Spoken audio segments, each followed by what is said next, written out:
এক মাস পার করলো অন্তর্বর্তী সরকার। সাধারণ মানুষের রয়েছে অনেক চাওয়া পাওয়া। এ নিয়ে জানাতে রংপুর ও কুমিল্লা থেকে যুক্ত হচ্ছেন সহকর্মী রফিকুল ইসলাম ও সুমন কবি। আমি প্রথমেই চলে যাব রংপুরে। রংপুরে আছে রফিকুল, সাধারণ মানুষ কি বলছে এই যে এক মাস পূর্ণ হলো অন্তর্বর্তী সরকারের, তাদের আসলে প্রতিক্রিয়া কেমন জানাবেন আমাদের দর্শককে। আপনি জানেন যে ছাত্র জনতার গণ অভ্যুত্থানের পর যে নতুন সরকার গঠিত হয়েছে ডক্টর ইউনূসের নেতৃত্বে, সেই সরকারের কিন্তু আজ এক মাস পূর্ণ হয়েছে। এই সরকারের কাছে মানুষের কি প্রত্যাশা, এই সরকার কেমন চালিয়েছে এই এক মাস, এ নিয়ে আমরা কথা বলতে চাই রংপুরের বিভিন্ন শ্রেণী পেশার মানুষের সঙ্গে। আজ আমাদের সঙ্গে রয়েছেন তানভীর হোসেন আশরাফিন, একজন তরুণ ব্যবসায়ী। আমরা আপনার কাছে জানতে চাই যে এই যে নতুন যে সরকার, সেই সরকার এক মাস চলছে, তাদের কাছে যে প্রত্যাশাটা কি এবং তারা কেমন করেছেন আর কি। ছাত্র জনতার অভ্যুত্থানে রাজনৈতিক পট পরিবর্তনের পরে এই সরকারের এক মাস আজকে 2 থেকে 3 দিন অতিবাহিত হচ্ছে। আমরা যেটি চাই যে এই দেশের অর্থনীতিকে যদি ধরে রাখতে হয় তাহলে উদ্যোক্তা নির্ভর অর্থনীতি এবং সেই সাথে এই বাংলাদেশের ব্যবসায়ীদেরকে একটা ভালো রকম সুযোগ তৈরি করে দেওয়া।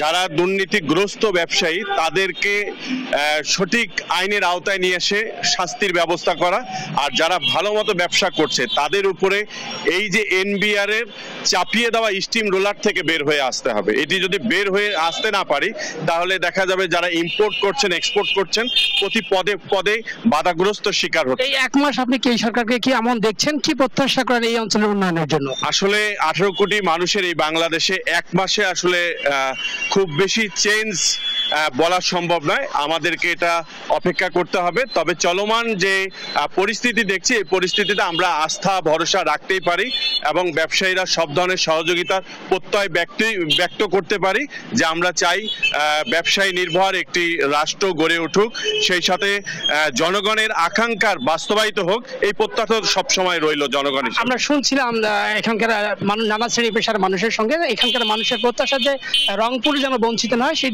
দিকটিও কিন্তু তারা আমাদেরকে বলছেন। তো আমরা এই মুহূর্তে যেতে চাই কুমিল্লার সুমনের কাছে, সেখানে তিনি আছেন। সুমন, আপনি আমাকে নিশ্চয়ই শুনতে পাচ্ছেন?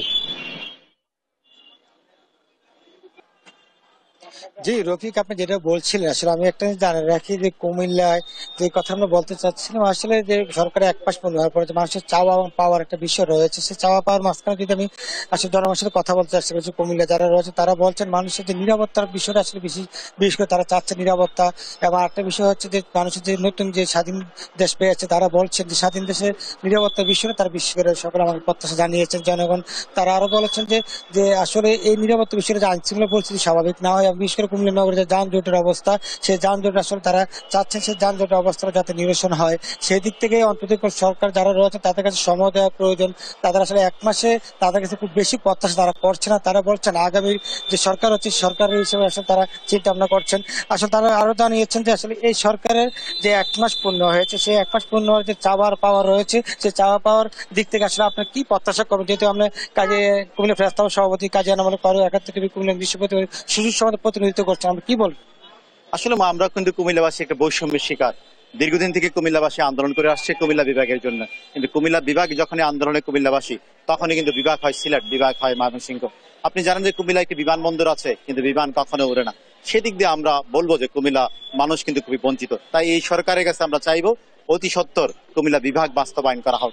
ঢাকা চট্টগ্রাম মহাসড়কের মধ্যবর্তী হচ্ছে কুমিল্লা, এই কুমিল্লাকে একটি আবাসিক রাজধানী করা যেতে পারে, কিন্তু সেদিক দিয়েও কিন্তু অনেকটাই বিবেচনা হচ্ছে না। তাই কুমিল্লা শিক্ষা সংস্কৃতির পাদপীঠ এই কুমিল্লা দীর্ঘদিন ভাবে বৈষম্যের শিকার। আপনি জানেন যে কুমিল্লা কৃষিতে, মৎস্যতে এবং বৈদেশিক মুদ্রায় কুমিল্লা কিন্তু শীর্ষস্থান দখল করে আছে। কিন্তু এই যে শীর্ষস্থান দখল করে আছে কুমিল্লাবাসী, দীর্ঘদিনে কিন্তু বৈষম্যের শিকার।